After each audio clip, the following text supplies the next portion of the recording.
evening and welcome to the Iowa Hall of Pride in Des Moines.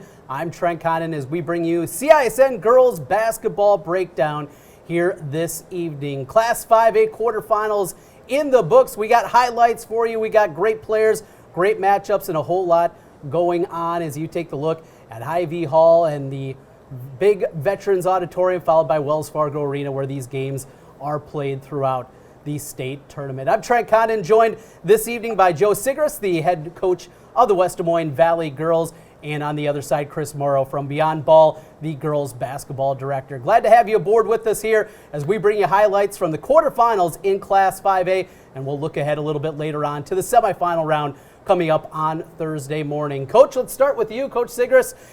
Your squad not here for the first time in a number of years. A championship a year ago, gotta be tough. You don't have to pass off the title. You are the reigning champions. They don't take it away from you.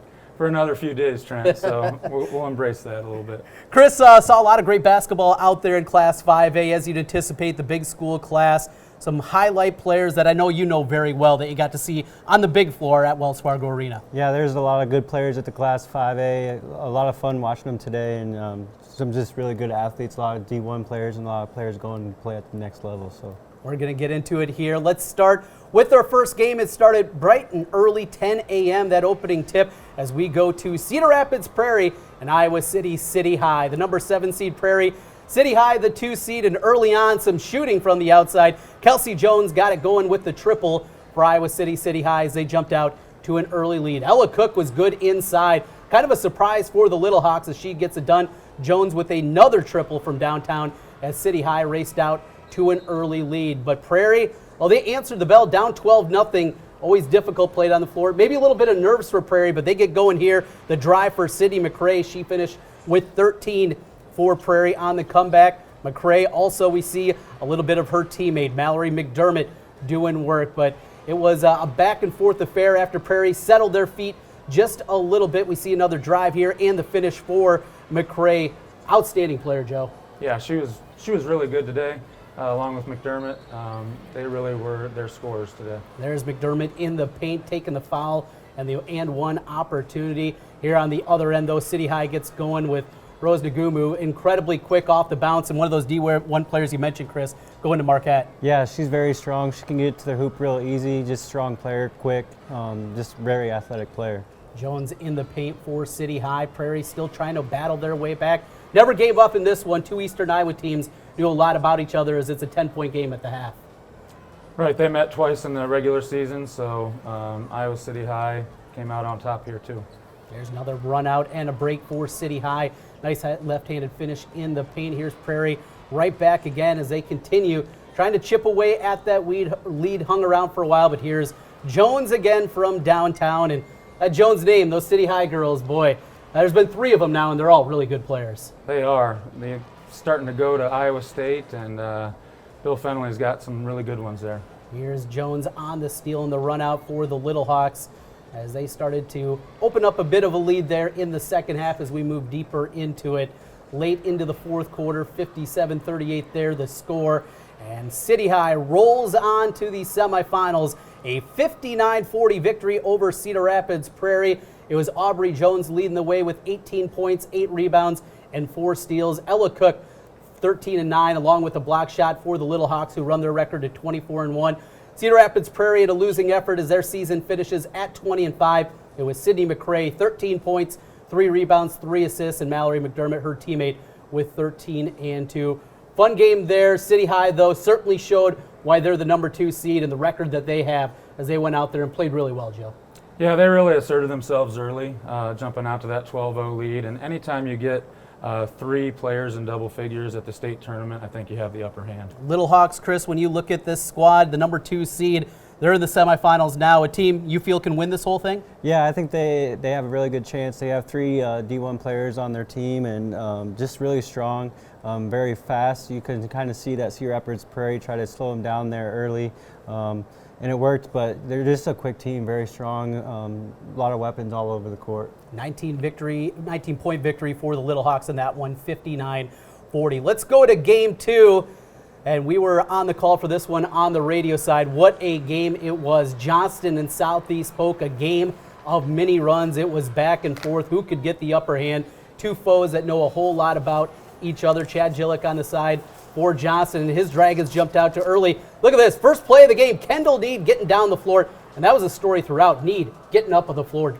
Her and McDermott were tremendous today. The senior leadership they showed was tremendous. Larkins with a three-pointer, but a quiet night for Grace Larkins. Here's a finish on a backdoor cut, Maya McDermott. And you're going to see, here's a run out on the steal. McDermott coast to coast with the lay-in. She had this stretch where looked like Johnson maybe was going to run away from Southeast Polk. Yeah, that's one of her 6 steals to go along with 6 assists, 6 rebounds. Just high-level play all day. And another great pass there. How about Need on the beautiful wraparound layup there? Yeah, she's just strong, very athletic, and just, she can do a lot of things just by her body skill. But Southeast Polk, they weren't going away. See Cruzy with the bucket. Need answers with the triple for the Dragons. A little point to her teammates on the sideline. But three-pointers, a barrage of them, including, we didn't expect to see Woodyard be one of those three-point. She finished with 22. She averaged 6 a game. Yeah, 24 points, 7 rebounds. She really kept them in it with Larkins in foul trouble all day. Larkins sat out the whole second quarter, and Woodyard really kept them on their feet. Here's McDermott again, though. She finishes with 30 points.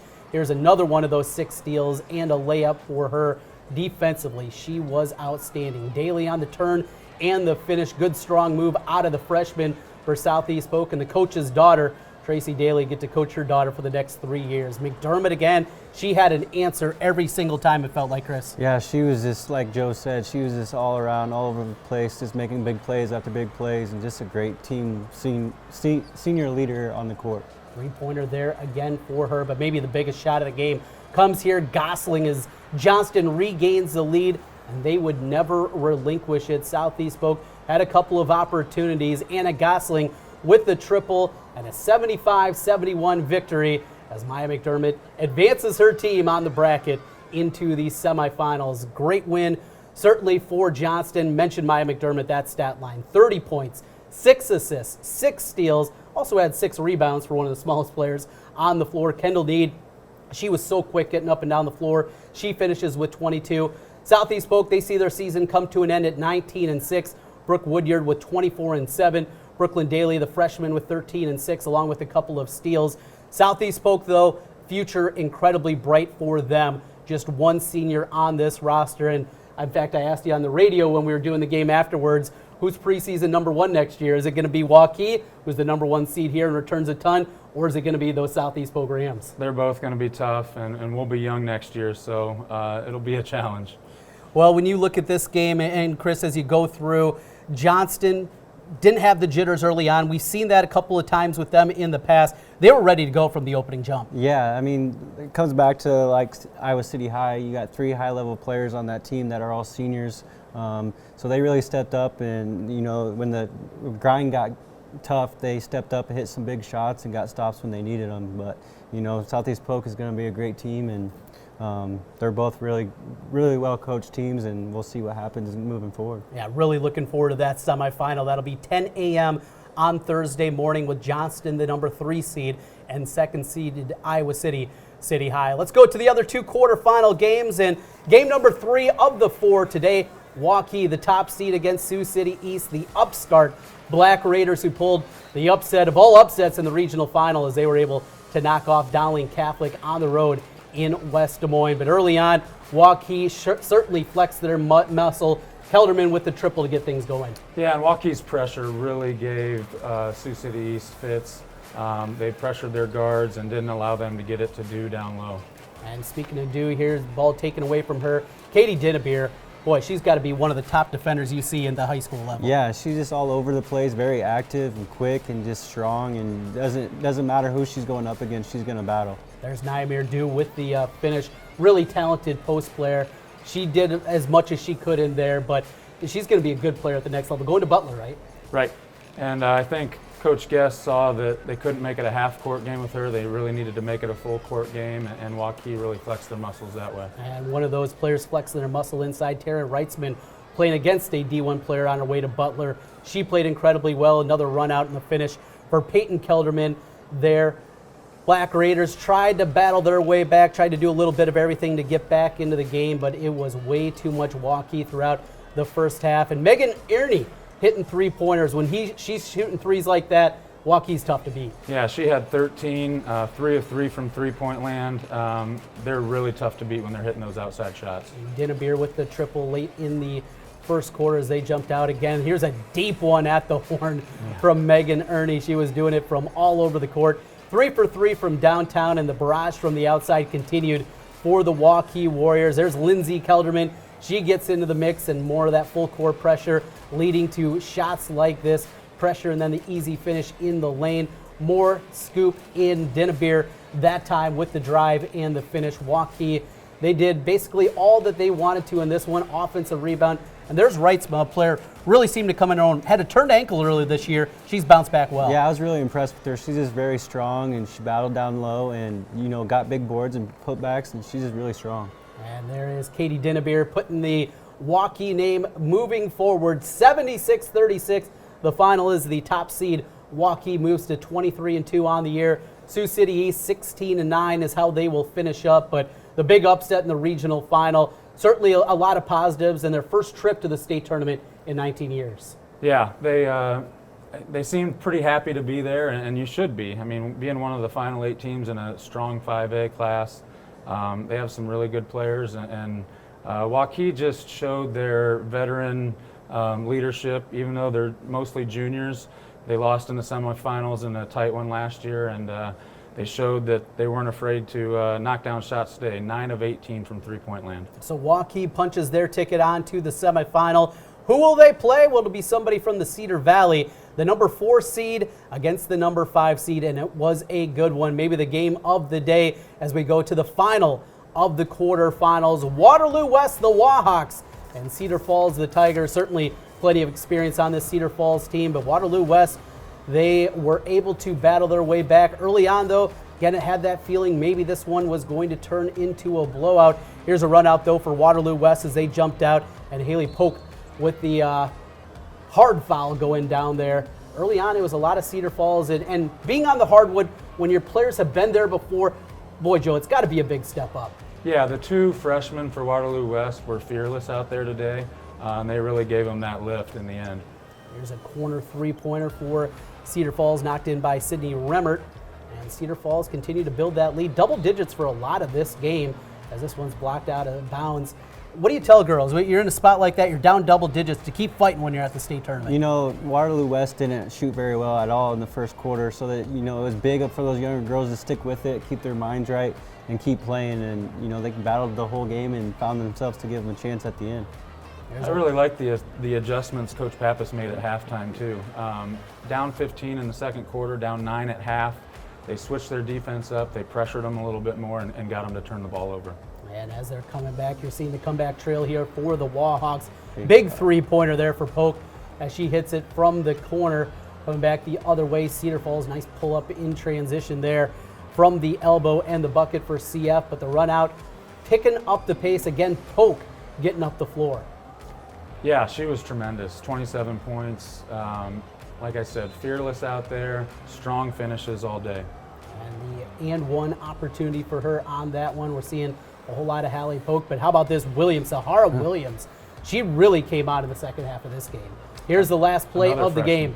Tied up at 49, CF throws it to the backcourt. Williams with the steal and the shot. Cedar Falls gets a shot, though, themselves to try to tie it at the horn. The runner off the mark. Waterloo West comes roaring back, and they win this one. 51-49 is the final. Moving on to the semifinals, and to do it against somebody that Coach, you know this. You see so many teams in the CIML, usually at the state tournament. To beat a team it's got to feel even extra special. Yeah, they split in the regular season, had 2 good games, and we figured this one would come down to the wire. Cedar Falls had a real strong lead in the first half, but like I said, the adjustments that Waterloo West made were really good. Waterloo West goes to 21-4 on the year with the 2-point victory. Hallie Polk, 27 points, 5 rebounds, 3 assists. Williams had 12.7 rebounds and the game winner, also 5 steals out of her. Emerson Green, nice game as she finishes things up, 19 points, 6 rebounds, and 4 assists. Cedar Falls, though, ends the season at 19-6, and certainly going to be a tough one to swallow, leading by double digits for a long time for Cedar Falls. For Waterloo West, the Wahawks felt like you could just feel as that game was going on, the confidence, Chris, really building for them, especially in that fourth quarter. Yeah, those freshmen, I mean, they stepped up, and you can kind of see them starting to get their confidence as the game went.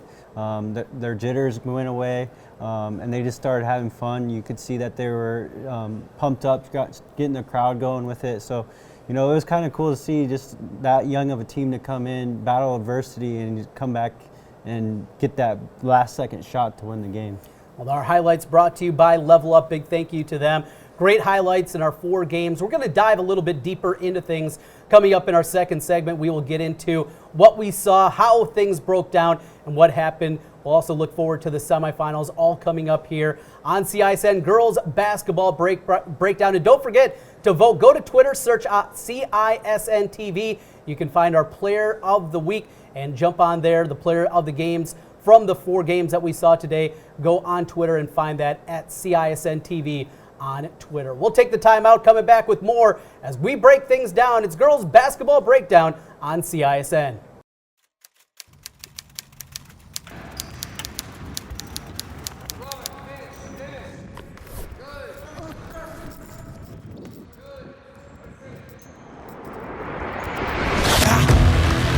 I trust, yeah, I smell like success, this Elon Musk, huh? Everybody wanna be like us, we don't stop, cause the top just ain't enough, huh? Came here ready to fight on this night, you better just run for your life.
Welcome back to CISN Girls Basketball Breakdown. Glad to have you aboard with us. I'm Tent Condon, joined by the head coach of the Valley Tigers, Joe Sigrist. Now on the other side, Chris Morrow, the girls basketball director with Beyond Ball. Well, let's go through again what we saw in the quarterfinals here.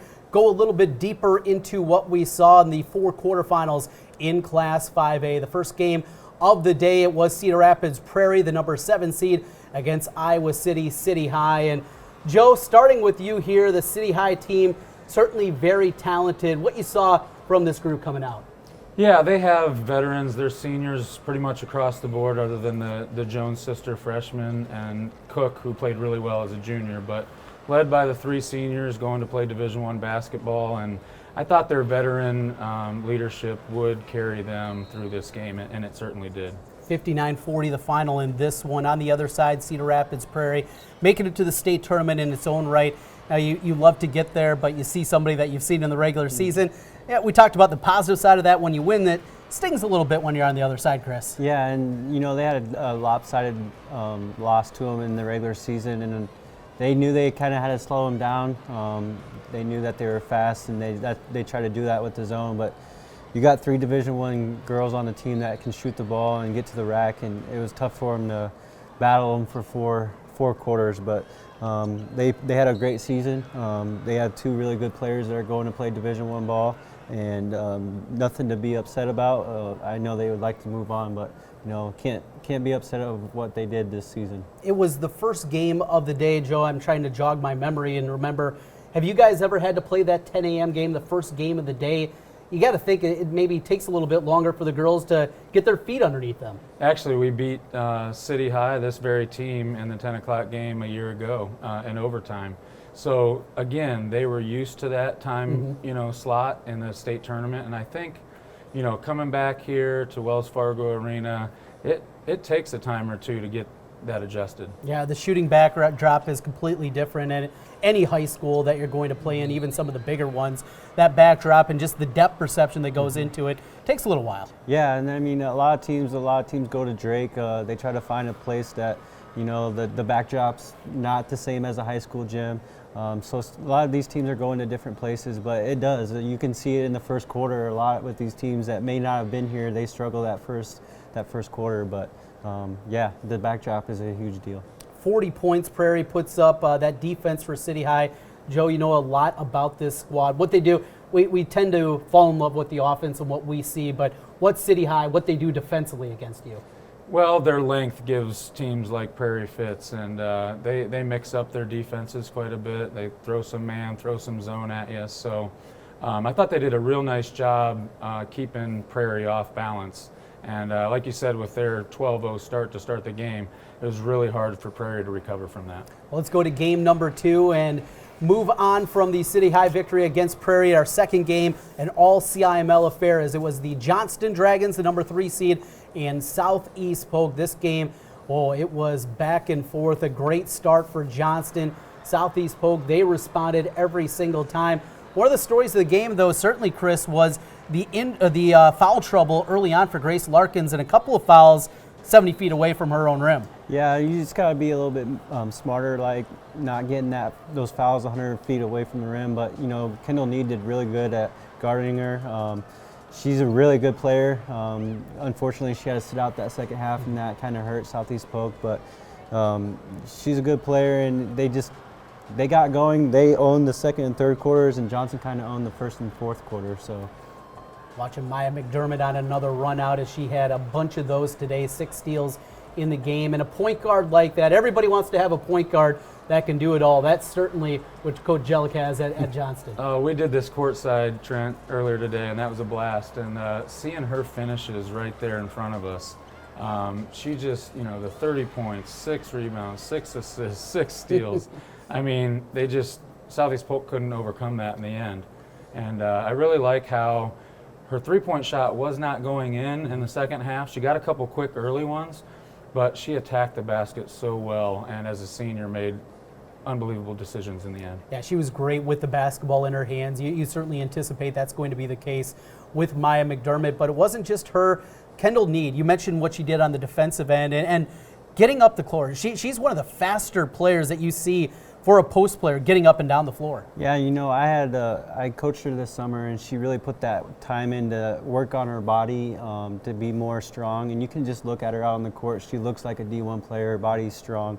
And like you said, she can play the post. She can hit shots on the outside. She can backdoor cut and got a great point guard that can give her those assists for easy buckets. But you know, those two, they're tough. And watching Maya, like Joe said, finish at the rim, it was a cool thing to see, just all the different ways that she used her body, knew how short she was to finish at the rim. So. And anytime she would attract 2 players, Kendall was there for McDermott to dish it off to. And that's 2 seniors that have played for 4 years together and showed tremendous leadership. On the other side, Southeast Polk had the lead, got it up to 6 at one point, lead a couple of different times by 4 points in the fourth quarter before McDermott and the rest of the Johnston crew really got going. But boy, the story of the game, at least offensively, was the play of Brooke Woodyard, who averaged 6.6 points per contest.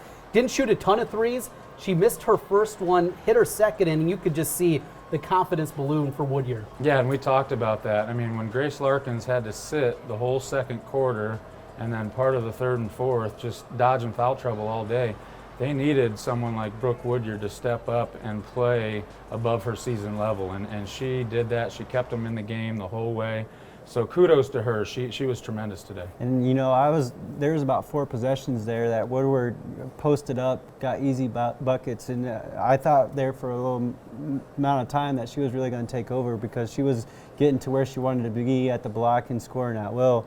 But like you said, averaging 6 points a game coming into the state tournament and kind of putting the team on her back when Larkins was out was a big game for her and cool. I mean, a moment that she's going to remember for a long time. Well, those are the early session games. Let's get into each of those games and our teammate of the game, brought to you by Handle University. So, Chris, help us out here. Teammate of the game, not just the player that scored the most points. We kind of fall into that trap from time to time. Or the best offensive player, teammate of the game, what we're looking for in these. You know, Coach Joe can kind of help me out with here, but Coach always wants that player that's going to do the extra work. Maybe if they're not scoring, they're getting 50-50 balls, they're getting the offensive rebounds, they're getting the teams the extra possessions. Not just that, they're bringing the leadership on the court, on the bench, they're bringing the energy. So that's what we're looking for in the teammate of the game. And there's definitely, it wasn't easy for some games to pick, but there's definitely some players out here that need to be recognized for that. Well, let's go to our first game of the day, Cedar Rapids Prairie and Iowa City. City High with the 59-40 victory in that one. Our Handle University teammate of the game. We went with Ella Cook. She had a great game. She shot 5 for 6 from the field, 3 for 4 from the free throw line, 9 points, 13 total rebounds. So those extra possessions that I talked about on the rebounds gave her team an extra chances to score. Really played well in that one, and the victory. Teammate of the game from Iowa City High, Ella Cook. Game 2, the game we just mentioned, Johnston and Southeast Polk. Coach, you calling this one? Yeah, and it's the same as the one we called on the radio. All right. Kendall Need, just awesome job today. Like I said, she was there when Maya needed her. Another senior, 22 points, 3 rebounds. Just did a lot of the little things, and she defended Larkins all day and got her into some of that foul trouble, and also changed her shots all day and held her to 11 points, so that was huge. Just 4 of 14 shooting for Grace Larkins as Johnston wins it 75-71. Let's break down our third game. It was Waukee all over Sioux City East, a big victory for Waukee in that one. 76-36 is the final as the top seed moves on. Katie Dinnebeer, she was outstanding, at least in terms of scoring. Defense all over the place. You see Dinnebeer here with the steal right away. It was, boy, just one of those games where Waukee, everything they did, it worked out for them. Yeah, and Coach Guest does a tremendous job studying film and knew he needed to make it a full court game, a 94-foot game on this long Wells Fargo court. And they really turned the ball over quite often, early and often. And it led to some really easy runouts for Waukee. Yeah, Joe, they turned the ball over 17 times. That's just tough to compete when you're turning the ball over that many times. But, you know, watching Waukee, you watch Coach Guest on the sideline, and that's kind of what his team plays like. Just lots of energy all over the place, constant movement. You think you're going to get by somebody, and they just play great defense. And it was good to see them compete for the whole game. No matter, you know, you get up big and sometimes you start relaxing. They played solid all the way through. And when their post players are playing the way, LightSmith, she had a really good game. Impressed by that, Ernie. You know what the Kelderman girls are going to give you? They're going to shoot it from the outside. They're incredibly quick. They know how to run a team, but the post players that Waukee has, and they have a couple on the bench too, they can go even deeper than even they did for most of the game today. Really impressive squad that Coach Guest has over there. Yeah, and Chris talked about his energy on the bench. I really think your kids feed off of that. I coach very similarly. I mean, I've seen you up a time or two.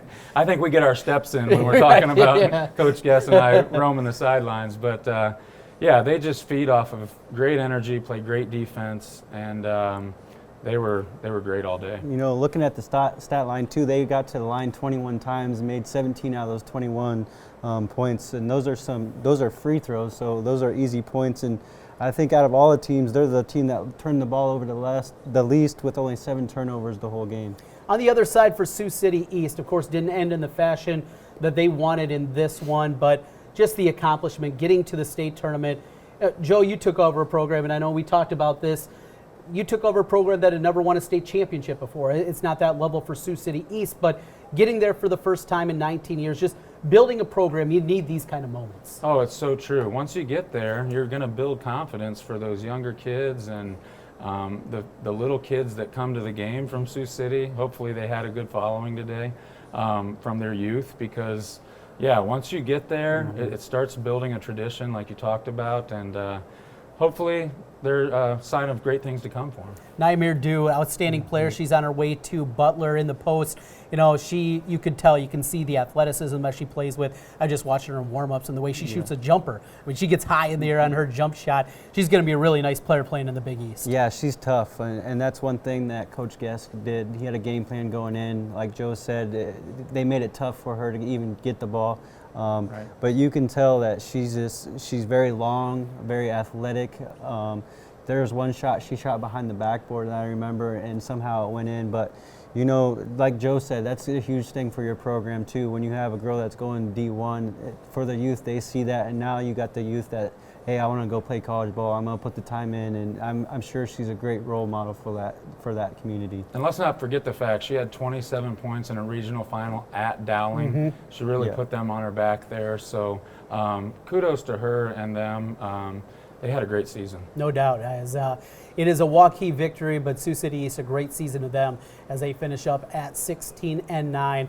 For our final highlight, let's get to the teammate of the game for Waukee and the matchup with Sioux City East. A lot of directions I certainly know that you can go, presented by Handle University. Chris, what do we got? I'm going with Taryn Reitzma. She, like we said, she was owning the boards, worked down low. She was guarding Dew. Shot 4 for 6 from the line, from the field. 3 from 5 from the free throw line. 10 total points, 11 total rebounds. Just a really solid player to go with their guards for Waukee. Double-double for Reitzma, and when she's going well, you know it, Coach. Waukee's tough to beat.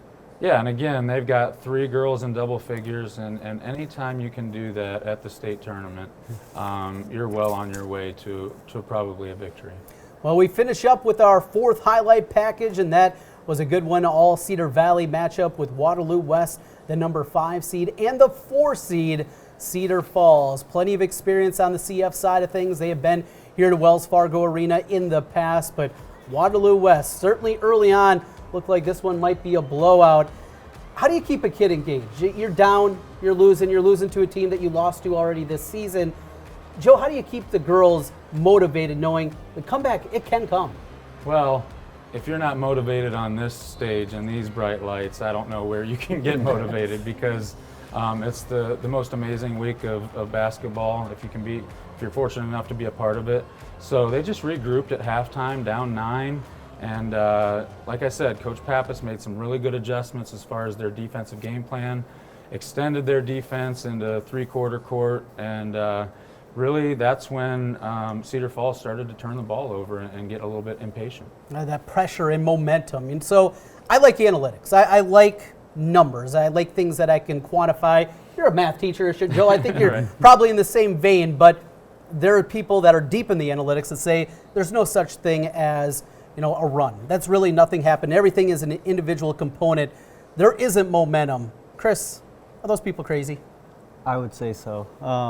There was definitely runs in this game. Waterloo West started off shooting the ball 8.3% for the first quarter.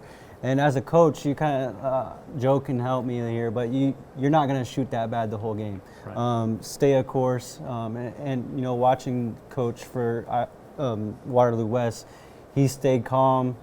He kept coaching. He changed up his game plan. He sped him up a little bit to half court. Once they got over half court, they started turning the ball over. But the coolest thing is, he's got a young group, and they kept their heads on. They kept battling, down 15.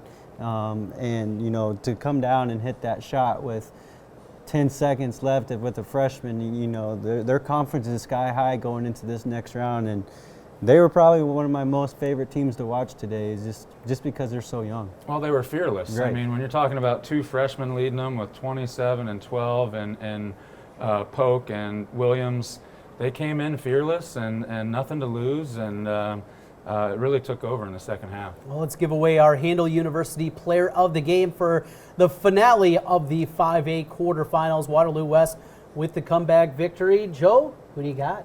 We've got Sahara Williams. The freshman had 12 points, 7 rebounds, just was there for offensive rebounds and stickbacks when her freshman counterpart, teammate Polk drove in, dished it off, and she just had some great finishes in the end and the eventual game winner. And watching those highlights of her, you can see after every shot she's pointing at her teammates, she's celebrating.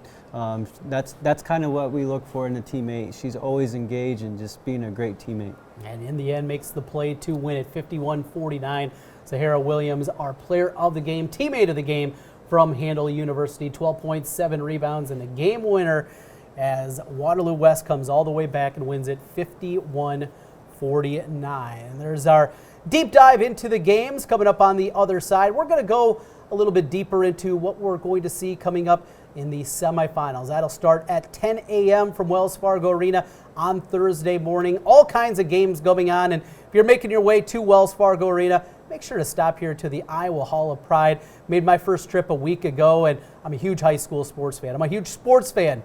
Guys, why aren't we hanging out here all the time? This place is incredible. It's beautiful, and they just keep making great additions to it. It's an unbelievable place. Like you said, I haven't been down here for a while, and just the upgrades. You walk in and it gives you the wow factor. It's definitely something that athletes need to come see and bring your teams to, and especially for the youth. I mean, you come in here and now you want to be here someday, right? Yeah. So hopefully people get down here this week and show the support for this great place. It really is the Iowa Hall of Pride right across the street from Wells Fargo Arena. We're going to take a break. Coming back, a deep dive into the semifinals, a whole lot more, and don't forget to hit up the Twitter page, CISN TV, and vote for our player of the games. That's all coming up next here on Girls Basketball Breakdown on CISN.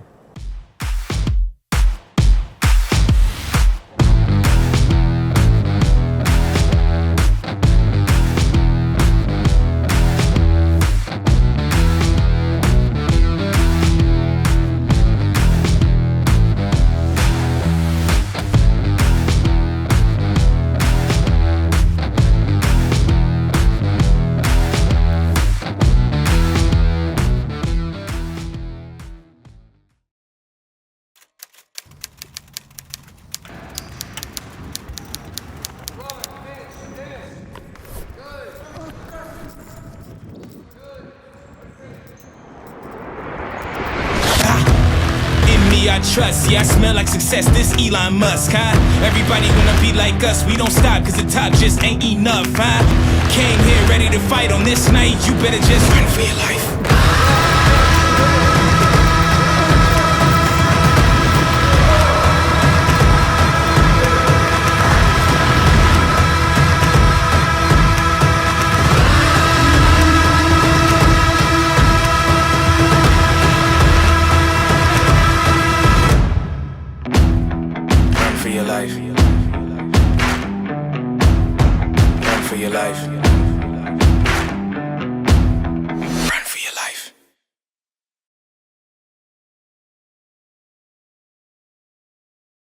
Welcome back once again to CISN's Girls Basketball Breakdown. Glad to have you with us here.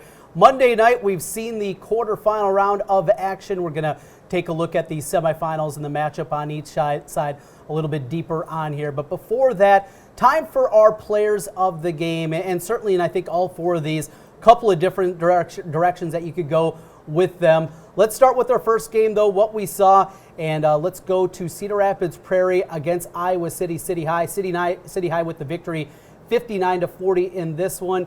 Coach Sigrist, as you look at this one, player of the game in the first matchup of the day. And it was tough because they had 3 girls in double figures, and you could have gone a couple different ways here. But I think being led by the senior that's going to Iowa State, Aubrey Jones had 18 points, 8 rebounds to lead them in both categories, other than Ella Cook had 9 rebounds. But she was tremendous too, but I think Aubrey Jones is definitely our player of the game. Yeah, Aubrey Jones, a real fun player to watch, and she's going to be joining her sister at Iowa State. And a lot of people saying, boy, an Iowa City girl going to Ames.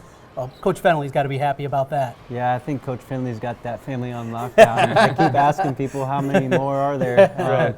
They're all great shooters. They do the little things. They're aggressive. She's a pest on defense. But like you said, 18, 8, and 4, 50% from the field. Just a good player, and it's just a family. They're all really good, solid players. And a younger one, as mentioned, the freshman on the other side. Another Jones girl making her way, Iowa City, City High, our Handle University player of the game. Game 2, Southeast Polk and Johnston, and it was back and forth. It was, boy, dominating performances. This one, well, if you look just at the numbers in terms of points, it'd be pretty easy. You can make an argument, but I think I know the direction you're going to go, Chris. This one was pretty easy for me. I mean, Maya McDermott, we talked about it. I mean, she was all over the place. 36, 6, and 6 as a point guard. How tall is she? 5'5". Yeah.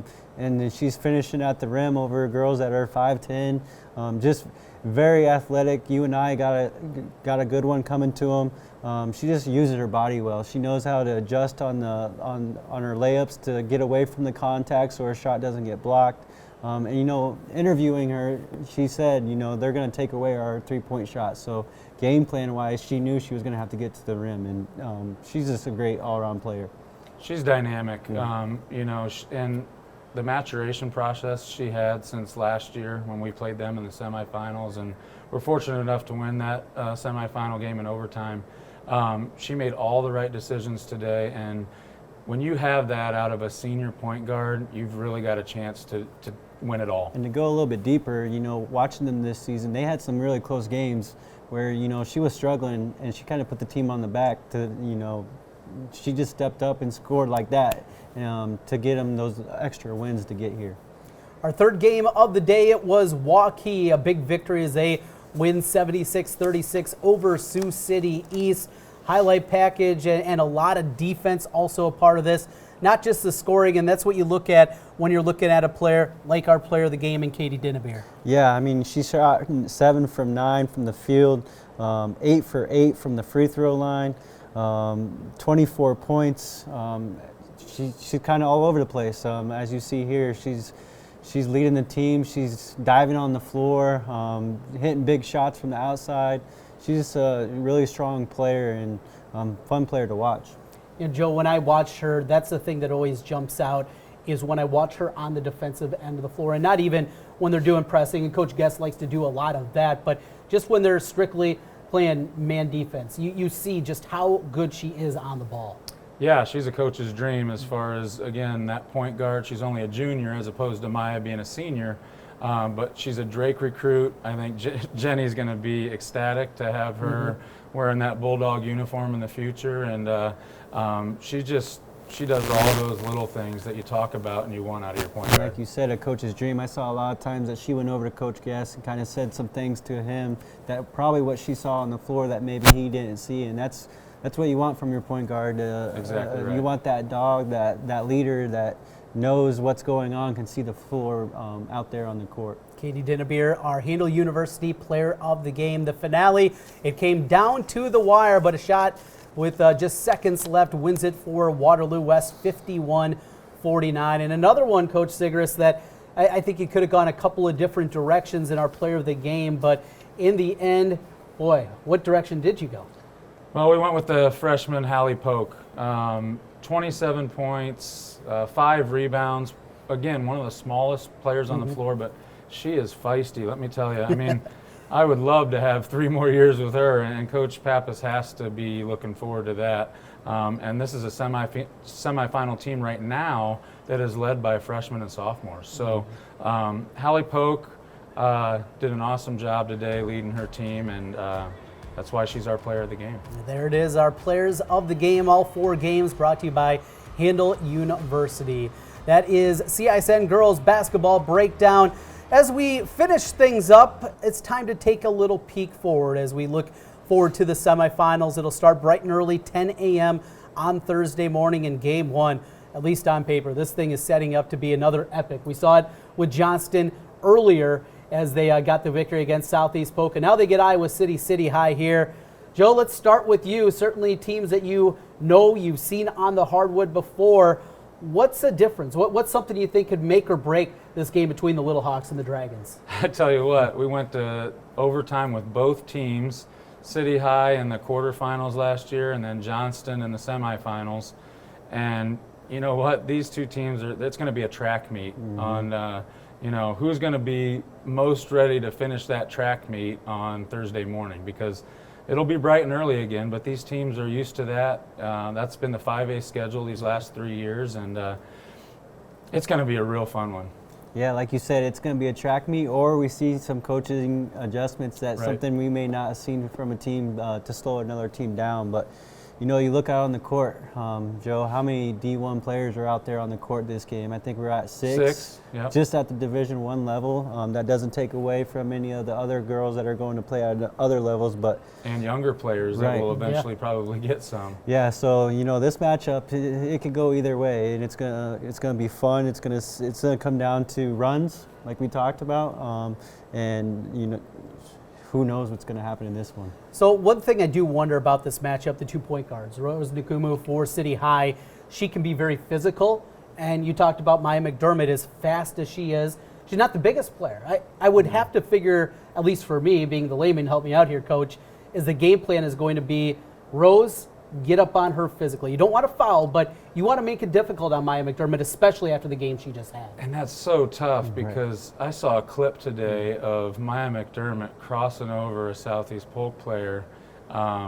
If you look on Twitter, it was unreal. So her quickness, I think, counteracts Rose Nkumu's strength. So it's going to be, telltale on both ends, and we'll see who comes out on top. And who can stay out of foul trouble. I mean, that's going to be a big thing. It's going to be a physical game. So who's going to be able to stay out of foul trouble? And like you said, it's up in the air. And I'm curious to see who makes the defensive adjustments, because I think both of these teams can outscore you. I wonder who's going to get enough stops in this game. That's going to be fun. That'll be the first game, 10 a.m. Thursday morning, and you can catch that broadcast on the Iowa Girls High School Union athletic website and the radio call with me and my guys coming up on Thursday morning. At 11:45, the second semifinal, it will be Waukee, the number 1 seed, going up against Waterloo West. Waterloo West with the victory in that final game. And when you look at this one, Waukee, they are the number 1 seed. They're certainly the favorite in this one.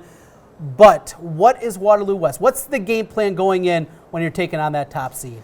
Play with confidence. They got that big win early. Don't play with too high emotion, but play with confidence. And we'll see what adjustments they make. Waukee, I'm sure, is going to pressure. They're going to try to put a little bit more pressure on those freshmen. So it's going to come down to how much pressure can those freshmen handle in the full court game or in the half court game. And then just, stopping runs, because Waukee is going to go on a run. And Waterloo West proved today that they can go on a run, but I just feel like Waukee's a little bit stronger, a little bit more experience. So it's going to be battle runs and how the freshmen going to be able to handle the pressure like Waukee brings at you for the full quarters. Yeah, that pressure will be tough for the young Waterloo West, players to handle. But like I said, they were fearless today. I like the adjustments that Coach Pappas made, and I think they're going to throw everything at Waukee defensively. And they have the length and the athleticism to have some success there too. Yeah. I remember Coach Pappas' teams for a long time. He's won a lot of games during his high school career. Hall of Famer. His teams are not known, though, for being the fastest pace. Is this one where you really dig in and you're taking the air out of the ball and you're saying, look, we're not going to win a track meet against Waukee. We're not going to beat them 82-78. We're going to have to win it 52-48. That's the kind of game you expect. That's at least the game plan. Really slow things down. You got to beat the pressure to do it, but that's got to be the big game plan for the Wallhawks going in.